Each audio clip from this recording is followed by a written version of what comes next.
اوفو بعہدی اوفی بعہدکم، پروردگار کا اعلان ہے تم جو چیز میں نے تم سے عہد لیا ہے، وعدہ لیا ہے، میرے ساتھ وعدہ وفا کرو۔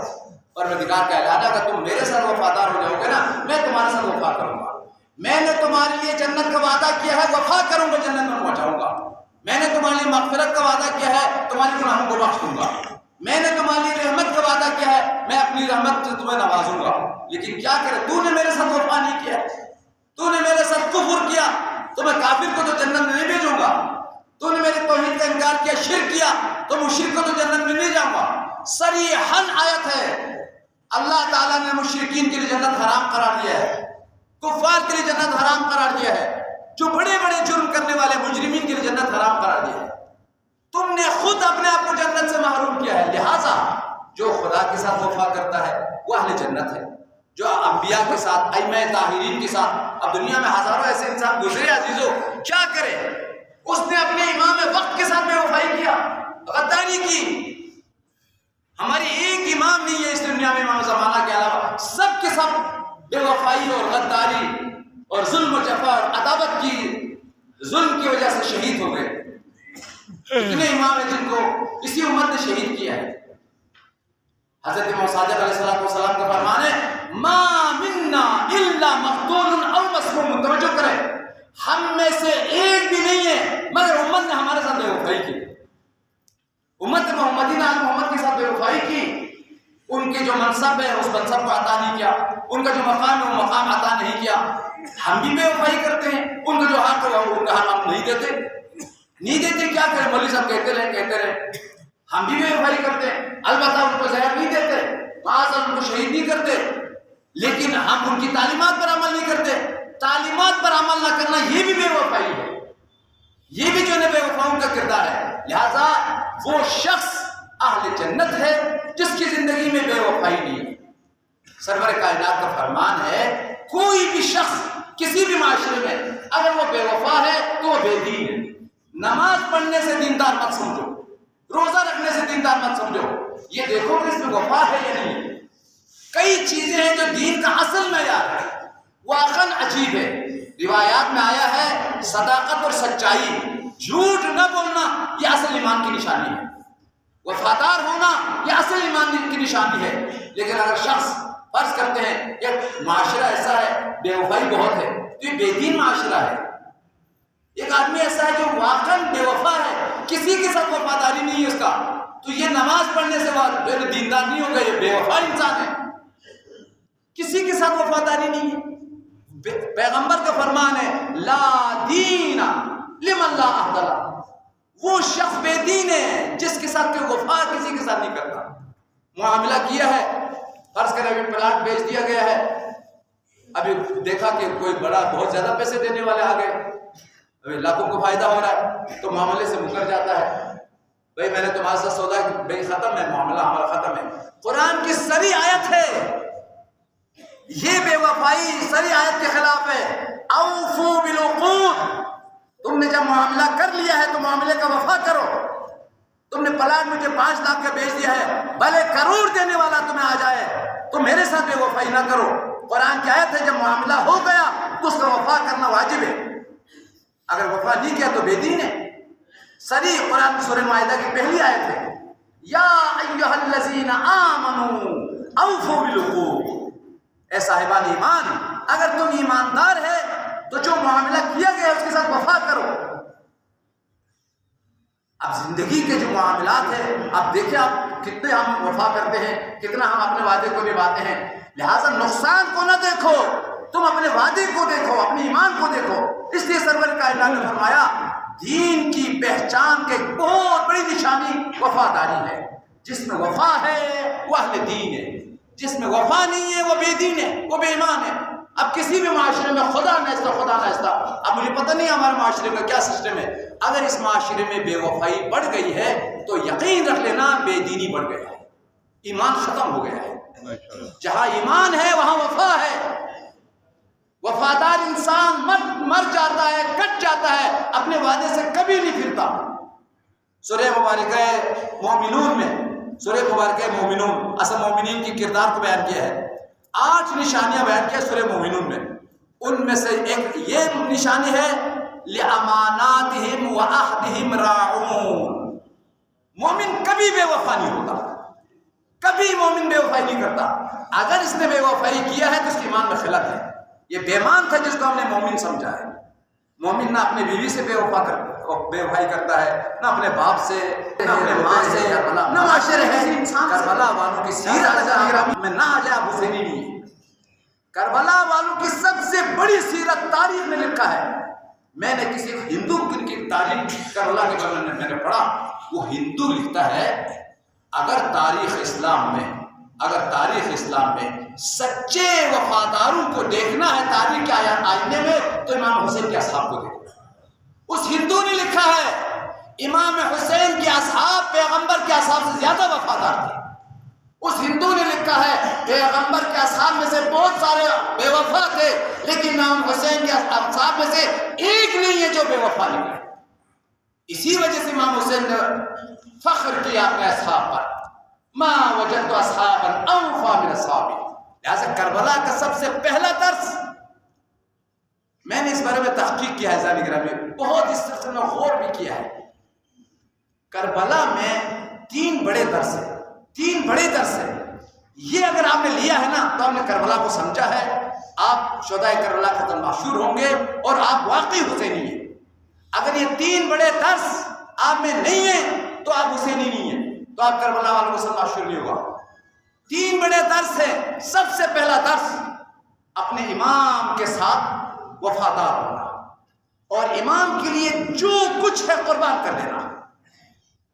اب امام زمانہ ہمارا امام ہے، ہم اگر امام کے لیے ہم ہر ایک چیز قربان کرنے کے لیے تیار ہے، اپنے امام کے ساتھ ہم وفادار ہیں تو ہم واقعی حسینی ہیں، واقعی کربلا ہے. اس وقت ہم تھے نہیں تاکہ امام کے پر اپنی جان کو قربان کر لیتا، لیکن ابھی امام موجود ہے، ابھی امام کو اصحاب کی ضرورت ہے. لہذا اگر امام حسین کے اصحاب میں شامل ہونا ہے تو لشکر امام میں شامل ہو جاؤ، امام زمانہ کے لشکر میں شامل ہو جاؤ. اب وقت حسینی ہے. ایک امام کے ساتھ وفا کرنا، یہ کربلا والوں کی پہلی سیرت ہے. دوسری سیرت واقعاً عجیب ہے. جتنے بھی اصحاب امام حسین تھے سب نماز کے عاشق تھے، اول وقت میں نماز پڑھتے تھے. یہاں تک کہ کربلا میں جب نماز کا وقت آ گیا تو عبداللہ سعیدی نے کہا، اے فرزند رسول، میں نے اپنی پوری زندگی اول وقت میں نماز ادا کیا ہے، کبھی میری ایک نماز آیا نہیں ہوئی، اب جنگ کا وقت ہے، فرزند رسول حکم کیجئے اب میں کیا کروں. پوری تاریخ عالم اس بات پر گواہ ہے، امام حسین نے تیروں کے مسلح پر وہ سجدہ شکرانہ نہ بھولے گا زمانہ. تیروں کے مسلح پر، تیروں پر امام حسین نے مسلح بنایا تیر کو، اور ایک اس انداز سے نماز قائم کی. تیر آتے رہے، نیزے آتے رہے، لیکن نماز اول وقت ضائع ہونے نہیں دیا. تو کربلا والوں کی سیرت ہے، ہر سخت ترین مشکل میں بھی وہ نہ تنہا نماز پڑھتے ہیں بلکہ نماز اول وقت کا رعایت کرتے ہیں. لہذا کربلا والوں کی جو دوسری اہم ترین سیرت ہے، یہ در حقیقت نماز کرنا پڑنا خدا کی سب بے وفائی ہے. لہذا نماز اول وقت وہ کربلا والوں کی سیرت ہے. چونکہ میں ٹاپک پہ نہیں، میں آیت کو پڑھ رہا ہوں. آیت میں 8 نشانیاں بیان کی. ایک وفا کرنا، دوسری چیز فرمایا ہے اپنے ارحام کے ساتھ، اپنے عزیزوں کے ساتھ اچھا رابطہ رکھنا، ان کے غم میں شریک ہونا، ان کی پریشانی کو اپنا پریشانی سمجھنا. دیکھیں برادران عزیز، مجھے معلوم نہیں آپ کیا کرتے ہیں. میں آیات کی روشنی میں، قرآن کی روشنی میں اور آل محمد کی تعلیمات کی روشنی میں آپ کو بہترین دنیا اور آخرت دونوں کی کامیاب زندگی کا طریقہ بتاتا ہوں. آپ ٹرائی کر لیں، آج ہی ٹرائی کر لیں. اگر آپ اپنے عزیزوں کے ساتھ نیکی کریں گے، احسان کریں گے، آپ کے لیے جنت یقینی ہے. اس کے علاوہ رزق وسعت بھی یقینی ہے. سرور کائنات کا فرمان ہے، جو شخص صلہ رحمی کرے گا اس کے لیے میں 4 چیزوں کا وعدہ دیتا ہوں. اپنے رشتہ داروں کے ساتھ اچھا رابطہ رکھے، اخلاق کے ساتھ ملے، پیار کے ساتھ ملے، اور اگر وہ پریشان حال ہے اس کی پریشانی کو دور کرے. بیمار ہے تو عیادت کرے، اس کی بیٹی والے کو شادی کے لیے پیسہ نہیں، اس کی مدد کرے. وہ کسی مشکل میں گرفتار ہے، قرض کی ضرورت ہے، اس کو قرض فراہم کرے. پیغمبر نے فرمایا جو اپنے ارحام کے ساتھ اچھا سلوک کرے گا، اپنے عزیزوں کو خوشحال رکھے گا، میں اس کے لیے 4 چیزوں کا وعدہ دیتا ہوں. زبان رسالت سے، زبان وحی سے وعدہ کیا گیا ہے جو صلہ رحمی کرتا ہے اسے 4 چیزیں میں عطا کروں گا. 4 چیزوں کا رسول اللہ نے وعدہ کیا ہے. اور یہ روایت صحیح السند مستند معتبر روایت ہے. شیخ صدوق نے اپنی کتاب خصال میں اور جناب کلینی نے اصول کافی جو ہماری معتبر ترین کتاب اصول کافی بارے صلہ رحمی روایت موجود ہے. پیغمبر نے فرمایا من زمین لی واحدتن زمینت له 4 ان یوسع رزقہ وینسع اجلہ ویحبہ اللہ ویدخلہ اللہ الجنہ. فرمایا جو شخص مجھ سے وعدہ کرے اپنے رشتہ داروں کے ساتھ وفا کرنے کی، بہترین زندگی رکھنے کی، ایک دوسرے کے غم و خوشی میں شریک رہنے کی، اگر صلہ رحمی انجام دینے کا اگر وعدہ کرتا ہے تو میں سے 4 چیزوں کا وعدہ کرتا ہوں. پہلا وعدہ، وہ شخص محبوب خدا ہوگا. ان لوگوں میں وہ شامل ہوگا جس کو خدا دوست رکھتا ہے، خدا پسند کرتا ہے، خدا کے محبوب ترین لوگوں میں وہ شامل ہو جائے گا. آپ محبوب خدا بننا چاہتا ہے تو پیغمبر نے فرمایا صلہ رحمی کرو. تمہارا محبوب خدا، خدا کا پسندیدہ بننے کا میں تمہیں وعدہ کرتا ہوں، خدا تم سے محبت کرے گا. اور دوسری چیز، ہر انسان کی یہ تمنا ہے مال میں فراوانی ہو، رزق میں فراوانی ہو. مومنین کرام، خدا کی قسم میں بہت اس سلسلے میں مطالعہ کر چکا ہوں. ہمارے معاشرے میں فقر کا سبب، غربت کا سبب، بہت ساری پریشانیوں کا سبب قطع رحمی کی وجہ سے. آپ ذرا اپنے عزیزوں کو خوشحال کرو. میں نے کراچی میں مومن سے چیلنج کیا، اتفاق سے خدا نے میری عزت رکھ لیا.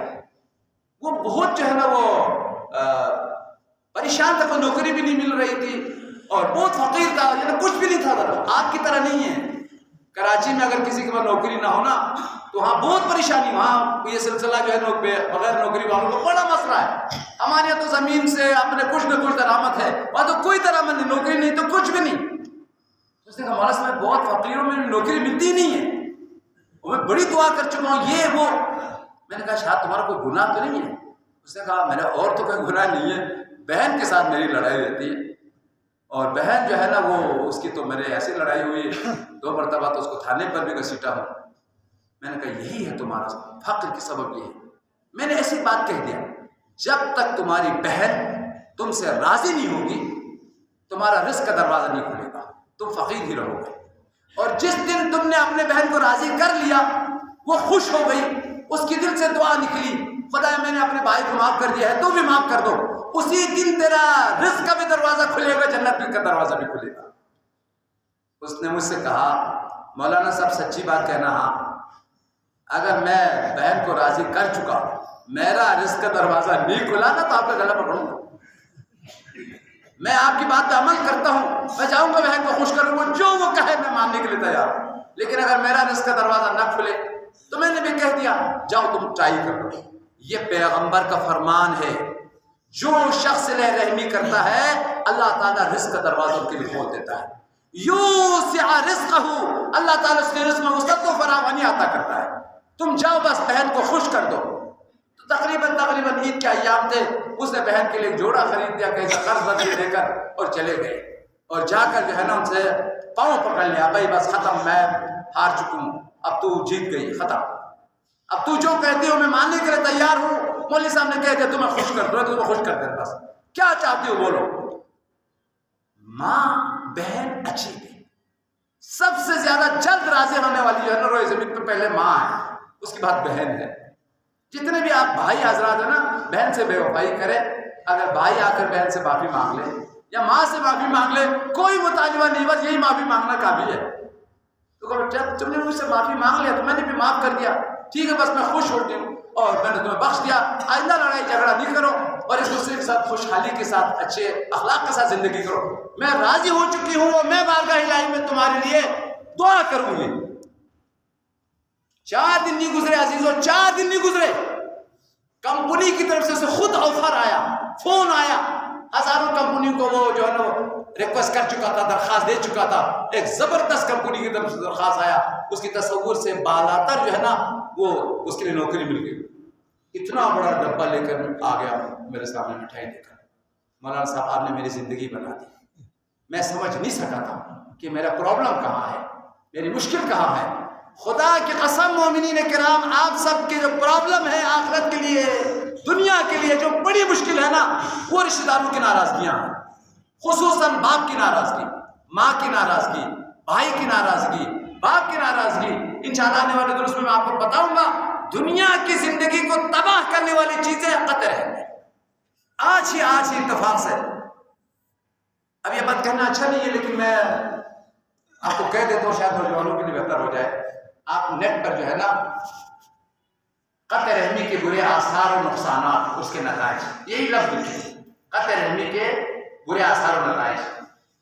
50 مولویوں نے تقریریں کی ہیں، روایتیں کی ہیں، انہی میں سے میرا نام بھی آ رہا ہے، میں خود بھول گیا تھا اس روایت کو، میں کسی اور روایت کو 3-4 اور روایت یاد کر چکا تھا۔ ایک ایسی خطرناک روایت بھی تھی، امام صادق علیہ السلام نے اپنے اصحاب سے فرمایا زندگی کو نابود نہ کرو اور زندگی کی نابودی سے ڈرو، زندگی کو برباد نہ کرو۔ تو امام صادق کے اصحاب بڑے تیز تھے، ہوشیار تھے، پوچھا یا رسول اللہ وہ کون سی چیز ہے جو زندگی کو نابود کر دیتی ہے، زندگی کو برباد کرنے والی چیز کیا ہے؟ مولا نے فرمایا اتقوا الحالقہ، قیل یا ابن رسول اللہ ما الحالقہ، وہ کیا چیز ہے جو زندگی کو نابود کرتی ہے؟ امام صادق علیہ السلام فرمایا قطیعۃ الرحم حالقۃ، قطع رحم کر دینا دنیا کو بھی برباد کر دیتی ہے، آخرت کو بھی برباد کر دیتی ہے۔ آخرت کو برباد کر کے جنت کی بجائے وہ جہنم میں چلا جاتا ہے، دنیا میں خوشحالی کی بجائے دنیا کی مشکلات سے سامنے آیا ہے۔ تو فرمایا جو دنیا اور آخرت دونوں کو برباد کرنے والی چیزیں وہ قطع رحم ہے، دونوں کو آباد کرنے والی چیز صلہ رحمی ہے۔ تو پیغمبر نے فرمایا 4 چیزوں کو وعدہ کرتا ہوں، پہلی چیز یحبہ اللہ، اور دوسری چیز ویوسع رزقہ، اللہ تعالیٰ اس کے رزق میں وسعت اور فراوانی عطا کرے گا، اور تیسری چیز پیغمبر نے فرمایا اللہ تعالیٰ اس کی زندگی میں برکت عطا کرے گا۔ عزیزو، زندگی میں برکت، مال میں برکت، جان میں برکت، اپنی زندگی میں برکت ماں باپ کی دعاؤں سے آتی ہے، عزیز و ارحام کی دعاؤں سے آتی ہے۔ اگر آپ کی تمام ارحام، آپ کی تمام عزیز اقارب، ماں باپ بہن سب آپ کے لیے دعا کرے، اتنی خوشحالی آپ کو ملے گی، اتنی برکت آپ کی زندگی میں آئے گی، آپ تصور نہیں کر سکے گا۔ پیغمبر نے فرمایا اگر تم زندگی میں برکت چاہتے ہو اپنے عزیزوں سے اچھا رابطہ رکھو، ان کی دعا لو۔ اور آخری چیز پیغمبر نے فرمایا جس شخص کو جنت میں جانا ہو وہ صلہ رحمی عطا کرے، جو شخص زندگی میں اپنے ارحام کے ساتھ اچھا رابطہ رکھے، نیکی کرے، احسان کرے، ان یدخلہ اللہ الجنہ، میں اسے وعدہ کرتا ہوں قیامت کے دن اللہ تعالیٰ اسے جنت میں داخل کرے گا۔ اور یہی بات صریحاً قرآن میں آیا ہے۔ ابھی میں صرف ترجمہ کر دیتا ہوں چونکہ دامن وقت میں گنجائش نہیں ہے۔ فرمایا والذین یصلون ما امر اللہ یوصل، خدا نے جن روابط کو مضبوط رکھنے کے لیے کہا گیا ہے، ان روابط کو جو مضبوط رکھتا ہے اللہ تعالیٰ ان کے لیے جنت عطا کرتا ہے۔ البتہ عزیزان گرامی یہ بات بہت جدی ہے، میں نے آپ کو کہا ہے، آپ کے سر سے بات نکل گئی ہے، آپ اس بات کو میں دوبارہ عرض کر رہا ہوں، آپ ذرا اس کو جدی لے لیں۔ خدا سے رابطہ ضروری ہے، ائمہ سے رابطہ بہت ضروری ہے، اپنے ارحام کے ساتھ اچھا رابطہ رکھنا بہت ضروری ہے، اور اسی طریقے سے مومنین ایک دوسرے کے ساتھ صریحاً روایت میں آیا ہے ان یوصل الذین امر اللہ یوصل، اس کے ایک مصداق ہے مومنین ایک دوسرے کے ساتھ رابطہ رکھیں، بلا وجہ قطع کلام کرنا یہ گناہ کبیرہ ہے۔ بلا وجہ چھوٹا سا مسئلہ ہے، پانی کا مسئلہ آ گیا، زمین کا چھوٹا سا مسئلہ آ گیا، اب سالہ سال گزر گئے، قطع کلام ایک دوسرے کے ساتھ تعلقات منقطع ہے، یہاں تک کہ ایک دوسرے کی شادیوں میں نہیں جاتے۔ خدا کی قسم میں نے ایک ایسے مومن کو بھی دیکھا ہے، اس کا انتقال ہو گیا تو اس کی جنازے میں نہیں گیا، میں نے پوچھا کیوں نہیں گیا، کہا نہ بولی تم کو جنازی میں گئے، کہا شیر سما واللہ کی جنازی سے ہوں گے۔ لو بھائی کمال کر دیا اللہ خدا، زندگی میں ایک دوسرے کے تعلقات منقطع رہا، یہاں تک کہ بندہ مر گیا اس کی جنازے میں بھی نہیں آیا۔ ایسے لوگ ہمارے معاشرے کے اندر ہیں، تو کیا یہ دیندار ہے؟ یہی دین سکھاتا ہے؟ روایت میں سب سے عظیم گناہ دل میں کینہ رکھنا ہے، دل میں کدورت رکھنا ہے، دل میں عداوت رکھنا ہے، اور سب سے عظیم عبادت جس کے لیے قرآن نے جنت کا وعدہ کیا ہے، پروردگار عالم نے عفو کا وعدہ کیا ہے، وہ بخش دینا ہے۔ ٹھیک ہے اس نے غلطی کیا ہے، یقیناً اس نے غلطی کیا ہے، آپ حق جانب ہے، لیکن اگر آپ بخش دو گے، اللہ تعالیٰ قرآن میں اعلان کرتا ہے سورہ نور میں بھی تمہیں بخش دیتا ہوں، تمہیں سارے گناہوں کے باوجود تمہیں معاف کر کے جنت میں بھیج دیتا ہوں۔ اللہم صلی علی محمد اور یہ پروردگار کا اعلان ہے، توجہ کریں، اتنی خوبصورت آیت ہے، کیا تم نہیں چاہتے کہ میں تمہیں معاف کروں؟ یقیناً تم چاہتے ہو کہ میں تمہیں معاف کر دوں، تمہارے سارے خطاؤں کو بخش دوں اور تمہیں جنت میں ڈالوں، تم یہی چاہتے ہو نا؟ خدا راستہ دکھاتا ہے، لو پھر راستہ دکھاتا ہوں، فَاعْفُوا وَلْيَصْفَحُوا أَلَا تُحِبُّونَ أَن يَغْفِرَ اللَّهُ لَكُمْ۔ دوسرے نے جو بھی غلطی کی ہے، ابھی میں دیکھا ابھی الحمدللہ جامع مسجد میں آپ بہت سارے مومنین ہیں، یقیناً آپ کے عظیم نے آپ کے ساتھ ظلم کیا ہے، ستم کیا ہے، اس نے ناانصافی کی ہے، آپ حق بجانب ہیں، لیکن حق بجانب ہونے کا مطلب ہی نہیں کہ آپ معاف نہ کریں، آپ کو خدا نے فرمایا ہے آپ معاف کر دو، وہ تو غلط تھا، اس نے تو ناانصافی کیا، اس نے تو ظلم کیا نا، اس نے تو غلطی کیا ہے، آپ بزرگوار ہے نا، آپ بزرگی کرو، آپ ایمان کو دکھاؤ، آپ اپنے ایمان پر عمل کرو، فرمایا اگر تم معاف کر دو گے اسی وقت میں تمہاری گناہوں کو معاف کر دیتا ہوں، تمہارے جنت عطا کرتا ہوں۔ یہ قرآن کی صریح آیت ہے، لہٰذا جنت میں جانے کا راستہ عفو ہے، درگزر ہے، صلہ رحمی ہے، دل کو پاک اور صاف رکھنا ہے، لیکن ہزاروں رمضان گزر جاتے ہیں، ہماری کینے اسی جگہ پر ہے، ہماری قدرتیں اسی جگہ پر ہے، ہمارے تعلقات ابھی تک بگڑے ہوئے ہیں، وہی رہ گئے، مولوی ایران چلا جائے گا لیکن ہمارا جو ہے وہ سلسلہ کہیں بدل نہیں جائے گا۔ یہ ایمان نہیں، یہ دین نہیں۔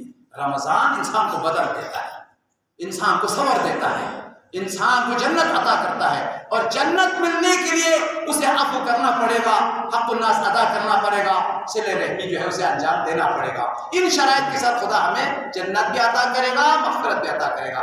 دو مسئلے چونکہ بار بار پوچھا گیا ہے تو میں معذرت جو مسئلات کرنا چاہتا ہوں۔ رمضان مبارک میں خوشبو لگانے سے کوئی روزہ باطل نہیں ہوتا ہے، بلکہ روزے دار کے لیے بھی خوشبو کا لگانا مستحب ہے۔ ہر نماز سے پہلے خوشبو لگانا پیغمبر کی سنت ہے، اور بہت زیادہ اس کے اجر و ثواب ہے، اور نماز کے ثواب میں اضافہ کرتی ہے خوشبو۔